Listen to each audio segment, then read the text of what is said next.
ஜான்பூரில் நடந்த சில விசித்திரமான சம்பவங்களை பற்றி தெரிந்தால் உங்கள் ஆச்சரியம் பறந்துவிடும். அப்படி என்ன நடந்தது? இந்தியாவில் முதன்முறையாக மொபைல் அழைப்பு எப்போது நடந்தது தெரியுமா? ஒரு கம்பி இந்த மனிதரின் மூளையின் பெரும் பகுதியை அழித்துவிட்டது. இருந்தும் அவர் எப்படி உயிருடன் இருந்தார்? கிரிக்கெட்டில் முதல் அதிகாரப்பூர்வ ஆசிரியர் எப்போது கொல்லப்பட்டார்? வீடியோவை கடைசி வரை பாருங்கள், ஏனெனில் ஒவ்வொரு வினாடியும் அற்புதமாக இருக்கிறது. சேனலை சப்ஸ்கிரைப் செய்யவில்லை என்றால் செய்துவிடுங்கள். நம்பர் 14. உலகின் முதல் கடிகாரம் எப்படி இருந்தது உங்களுக்கு தெரியுமா? இன்று முதல் முழு 550 ஆண்டுகளுக்கு முன்பு ஜெர்மனியில் ஒரு மனிதர் விக்டர் ஹைன்லைன் 1505ஆம் ஆண்டு முதல் கடிகாரத்தை உருவாக்கினார். அதற்கு கமாண்டர் வாட்ஸ் என்று பெயர் வைத்தார்.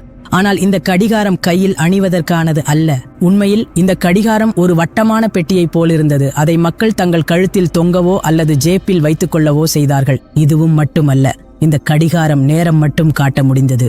அப்போது நிமிடம் மற்றும் வினாடி என்ற அமைப்பே இல்லை. மேலும் அதன் எடை இவ்வளவு அதிகமாக இருந்தது. அதை கழுத்தில் கட்டினால் கையே உடைந்துவிடும் போலிருந்தது. விக்டர் ஹைன்லைன் இந்த கண்டுபிடிப்பை செய்யவில்லை என்றால் இன்று நாம் ஸ்மார்ட் வாட்ஸில் அடிகள் எண்ணுவதும் வாட்ஸ்அப் அறிவிப்புகளை பார்ப்பதும் கனவில் கூட நினைக்க முடியாது. எண் 13. இன்னைக்கு நாம டாக்டரை பார்க்கும்போது, டாக்டர் சார், புகைப்பிடிப்பதை விட்டுடுங்கள், உயிர் போய்விடும் என்று சொல்கிறோம். ஆனால் 1950களில் டாக்டர்களே சொன்னார்கள், நோய்க்கு காரணம் சிகரெட் அல்ல, உங்கள் மன அழுத்தமும் தூசி மண்ணும் தான். அந்த காலத்தில் புகையிலை நிறுவனங்கள் இவ்வளவு சூழ்ச்சியாளர்கள். அவர்கள் டாக்டர்களையே விளம்பரத்தில் நிறுத்திவிட்டார்கள். அதாவது பத்திரிகைகளிலும் டிவியிலும் பெரிய பெரிய டாக்டர்கள் கோட் அணிந்து நாங்களும் இதே பிராண்ட் புகைப்பிடிக்கிறோம் என்று சொல்வார்கள்.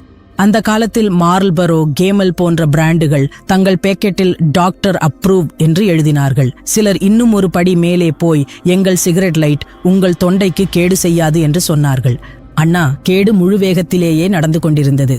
ஆனால் மக்களுக்கு அது தெரியவில்லை. அவ்வளவுமல்ல, நிறுவனங்கள் விளம்பரங்களிலும் இருமலும் சோர்வும் தூசி மற்றும் கிருமிகளால் வருகிறது, சிகரெட்டால் இல்லை என்று காட்டின. அதாவது முழுக்க முழுக்க மனதை ஆட்டம் போடுகிறார்கள். அந்த காலத்தில் சிகரெட் புகைப்பிடிப்பது ஸ்டைலும் ஆரோக்கியத்துக்கும் சின்னமாக கருதப்பட்டது. மக்கள் நினைத்தார்கள், டாக்டர் சார் புகைப்பிடிக்கிறாரே, இதுல எப்படி கேடு இருக்கும்? ஆனால் உண்மை என்னவென்றால் 1960க்கு பிறகு ஆய்வுகள் உண்மையை வெளிப்படுத்தின. உலகம் அறிந்தது நுரையீரல் புற்றுநோய், இதய நோய் எல்லாவற்றுக்கும் காரணம் ஒரே சிகரெட்டு தான் என்று. எண் 12. 2015ஆம் ஆண்டு ஆஸ்திரேலியாவில் தோண்டும் பணியின் போது விஞ்ஞானிகள் பழைய செல்போன் போல ஒரு பொருளை கண்டுபிடித்தனர். இந்த மொபைல் மரம் அல்லது பிளாஸ்டிக்கால் செய்யப்படவில்லை, ஆனால் தோலால் செய்யப்பட்டிருந்தது. விஞ்ஞானிகள் அதற்கான கார்பன் டேட்டிங் செய்த போது இது 1300 ஆண்டுகள் பழையது என்று தெரிய வந்தது. இப்போது குழப்பம் என்னவென்றால், மொபைல் உண்மையில் கண்டுபிடிக்கப்பட்டது 1980ஸில் தான். சிலர் சொல்றது இது ஏலியன்கள் விட்டு சென்றதாக இருக்கலாம் என்று. சிலர் சொல்வது இது ஏதோ ஒரு பழமையான நாகரிகத்தின் தொடர்பு சாதனமாக இருந்திருக்கலாம் என்றும். சில யூடியூப் நண்பர்கள் நேரடியாகவே கண்டிப்பாக ஒரு டைம் டிராவலர் தன் போனை மறந்துவிட்டான் என்று சொல்கிறார்கள். இப்போது உண்மையான தேடல் என்ன? இது இன்று வரை யாரும் உறுதியாக நிரூபிக்க முடியவில்லை. எண் 11. ராஜஸ்தானின் பாலைவனம் ஏற்கனவே மர்மங்களால் நிரம்பியுள்ளது. ஆனால் அதற்குள் மறைந்திருக்கும் ஒரு ரகசியம் உங்களுக்கு தெரியாது. கதை என்னவென்றால், இலட்சக்கணக்கான ஆண்டுகளுக்கு முன்பு ராஜஸ்தானின் இதே பாலைவனத்தின் நடுவில் சரஸ்வதி நதி ஓடிக்கொண்டிருந்தது. அதன் கரைகளில் உலகின் மிக பழமையான நாகரிகம், அதாவது உண்மையான இந்துஸ்வாலி நாகரிகம் வாழ்ந்தது. இப்போது உண்மையான மர்மம் என்னவென்றால், சரஸ்வதி நதி திடீரென எப்படி மறைந்தது? இன்றும் விஞ்ஞானிகள் ராஜஸ்தான் மற்றும் ஹரியானாவின் பல பகுதிகளில் தோண்டி அதன் தடங்களை தேடி வருகின்றனர். சாட்டலைட் படங்களிலும் சில இடங்களில் அந்த நதியின் பழைய பாதை தெரிகிறது. அதாவது கூகுள் மேப்பிலும் ஒப்புக்கொண்டிருக்கிறது, ஆம், இங்கே ஒரு காலத்தில் ஒரு நதி ஓடியது என்று. நீங்கள் நினைத்திருக்கலாம், ஆல்பர்ட் ஐன்ஸ்டைன், சார்லி டார்வின் மற்றும் சதாம் ஹுசைன் ஆகியோருக்கு ஏதாவது ஒற்றுமை இருக்குமா என்று. ஒருவர் இயற்பியலை புரட்டி போட்டார், இன்னொருவர் பரிணாமத்தை மாற்றினார், மூன்றாவது உலகையே புரட்சி செய்தார். ஆனால் மூவரின் காதல் கதையும் ஒரே மாதிரியாக இருந்தது. அவர்கள் அனைவரும் தங்களது உறவு பெண்ணை திருமணம் செய்து கொண்டார்கள். ஐன்ஸ்டைன் தனது உறவு பெண் எல்சா ஐன்ஸ்டைனை திருமணம் செய்தார். அதாவது அவரை சிறுவயதில் எல்சா அக்கா என்று அழைத்திருப்பார். பிறகு சொன்னார், மகளே இல்லை, மனைவியாகிவிடு. சார்ல்ஸ் டார்வின் அவர்களும் தனது முதல் உறவு பெண் எம்மாவை திருமணம் செய்தார். எஸ்டிடியாம் ஹுசைனும் தனது உறவு பெண் சஜிதா தல்ஹாவை திருமணம் செய்தார். அதாவது இங்கேயும் முழுக்க குடும்ப விவசாயம் மாதிரி லாஜிக் தான் நடந்தது. இப்போது நீங்கள் கேட்பீர்கள், இவர்கள் எல்லாம் ஏன் இப்படி செய்தார்கள்? அதற்கு பின்னால் இருந்த காரணம் என்னவென்றால், பழைய காலங்களில் ராஜ குடும்பங்கள் தங்களுடைய செல்வமும் கலாச்சாரமும் பாதுகாக்கும் பொருட்டு பெரும்பாலும் உறவினர்களுக்குள்ளேயே திருமணம் செய்து வைப்பார்கள். ஆனால் உண்மையான விஷயம் என்னவென்றால், இந்த திருமணங்களால் பலமுறை குழந்தைகளுக்கு மரபணு பிரச்சனைகள் ஏற்படுவதாக இருந்தது. எண் 9. நண்பா, இந்த கதை இவ்வளவு ஆபத்தானதாக இருக்கிறது. கேட்கும்போது ஃபைனல் டெஸ்டினேஷன் என்ற பழைய எபிசோட் ஓடிக்கொண்டிருக்கிறது போல தோன்றும். ஆண்டு 1848 அமெரிக்காவில் ரயில்வே வேலைகள் நடந்து கொண்டிருந்தன. ஃபோர்மேன் பீனிஸ்கேஜ் மிக அமைதியாக வெடிகுண்டு தயாரித்துக் கொண்டிருந்தார். அந்த சமயத்தில் திடீரென ஒரு வெடிப்பு ஏற்பட்டது. ஒரு இரும்பு ராட் 3 அடி நீளம் உள்ளது நேராக அவருடைய கன்னத்தில் புகுந்து மூளை ஊடுருவி தலையின் மேல் வழியாக வெளியேறியது. இவையெல்லாம் நடந்த பிறகும் கேஜ் அண்ணன் உடனே இறக்கவில்லை, மயங்கவும் இல்லை. பதிலாக அமைதியாக எழுந்து மருத்துவரிடம், டாக்டர், தரா பாருங்க, என் தொப்பி தவறுதலாக வெளியேறிவிட்டது என்று சொன்னார். உண்மையில் அந்த இரும்பு ராட் அவருடைய மூளையின் பெரும் பகுதியை அழித்துவிட்டது. ஆனாலும் கேஜ் உயிருடன் தப்பினார். தப்பிய பிறகு அவருடைய மூளை உண்மையிலேயே மாறிவிட்டது. அதாவது, முன்பு அவர் அமைதியும் பொறுப்பும் கொண்ட மனிதராக இருந்தார். ஆனால் இந்த சம்பவத்துக்கு பிறகு அவருடைய நடத்தை இவ்வளவு மாறிவிட்டது என்று மக்கள் சொன்னார்கள். இப்போது பினியாஸ் ஒரு மனிதர் இல்லை. எண் 8. இந்தியாவில் முதல் மொபைல் அழைப்பு எப்போது நடந்தது தெரியுமா? 31 ஜூலை 1995 அன்று மேற்கு வங்க முதல்வர் ஜோதி பாசு தொலைபேசியில் அழைத்தார். மறுபுறம் தொலைத்தொடர்பு அமைச்சர் இருந்தார். அதாவது, இந்தியாவின் முதல் ஹலோ என்பது முற்றிலும் VIP நிலைமையில் கூறப்பட்டது.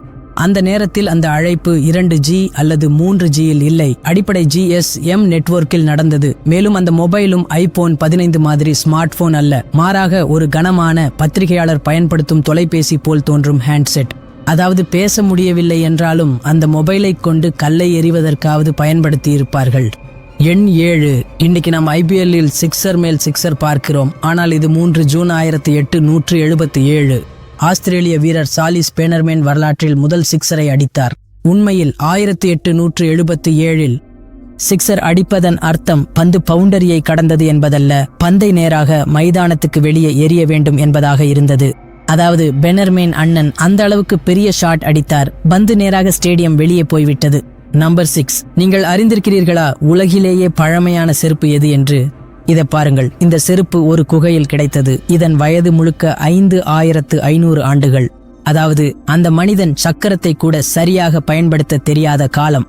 இந்த செருப்பு முழுக்க தோலால் செய்யப்பட்டு புல் நிரப்பப்பட்டிருந்தது. அந்த புல் செருப்பில் போடப்பட்டது கால் வியர்வை மற்றும் வாசனை கட்டுப்படுத்துவதற்காக என்று விஞ்ஞானிகள் நம்புகிறார்கள். அதாவது நண்பா, 5500 ஆண்டுகளுக்கு முன்பும் மக்கள் காலின் வாசனை பற்றி கவலைப்பட்டிருக்கிறார்கள். எண் 5. பிறந்த நாள் கேக்கில் மெழுகுவர்த்தியை ஊதுவது அதை 1400% அதிகமாக அழுக்காக மாற்றிவிடும். கிளெம்சன் பல்கலைக்கழகத்தின் ஓர் ஆய்வின்படி, நாம் மெழுகுவர்த்தியை அணைக்க கேக்கில் ஊதும்போது நம் வாயிலுள்ள பாக்டீரியாக்கள் நேரடியாக கேக்கில் விழுகின்றன. அதாவது, நீங்கள் சாக்லேட் சுவை என்று நினைச்சு சாப்பிடும் அந்த கேக் உண்மையில் சாக்லேட் பிளஸ் மனித பாக்டீரியா காம்போ பேக் தான். ஆய்வில் தெரிய வந்தது என்னவென்றால், ஒரு முறை ஊதினாலே கேக்கில் பாக்டீரியாவின் அளவு 1400% வரை அதிகரிக்கிறது. சொல்லப்போனால் இவ்வளவு வளர்ச்சி ஷேர் மார்க்கெட்டில் கூட கிடையாது.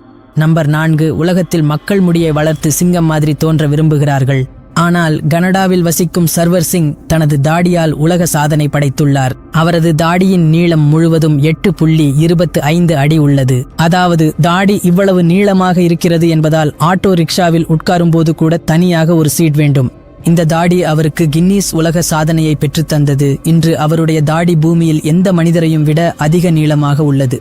சர்வர் சிங் தனது தாடியை மிகுந்த அன்புடன் பராமரிக்கிறார். எண்ணெய் தடவுகிறார், சீவுகிறார் மற்றும் சிறப்பு பராமரிப்பு முறைகள் என தாடிக்கு ராயல் ட்ரீட்மெண்ட் கிடைக்கிறது.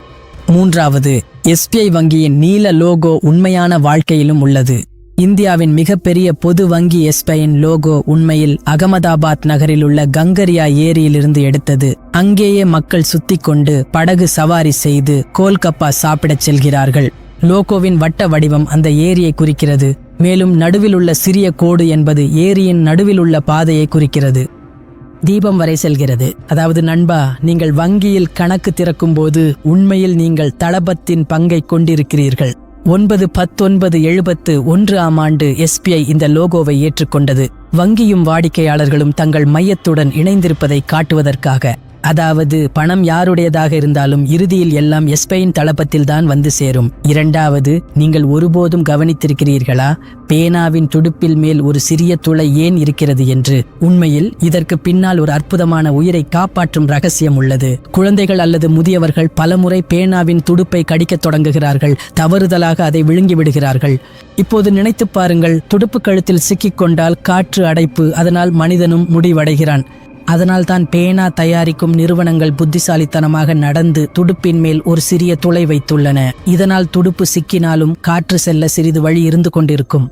முதலிடம் நண்பர்களே, சில சமயம் விலங்குகள் மனிதர்களை விட அதிகமாக தோட்படுகிறார்கள். ஒரு கொரில்லா நேரில் வந்தது, ஒரு பெண்ணை பார்த்ததும் அவ்வளவு விசித்திரமான முகபாவனை செய்தது. அதை பார்த்தால் நீங்கள் சிரித்துக்கொண்டே பைத்தியமாகி விடுவீர்கள். ஆனால் இது எதுவும் ஒரு சொவ்பாதம் அல்ல. கொரில்லாக்கள் எப்போதும் மனிதர்களின் செயல்களை பார்த்து அவற்றை நகலெடுக்கும் பழக்கம் உடையவை.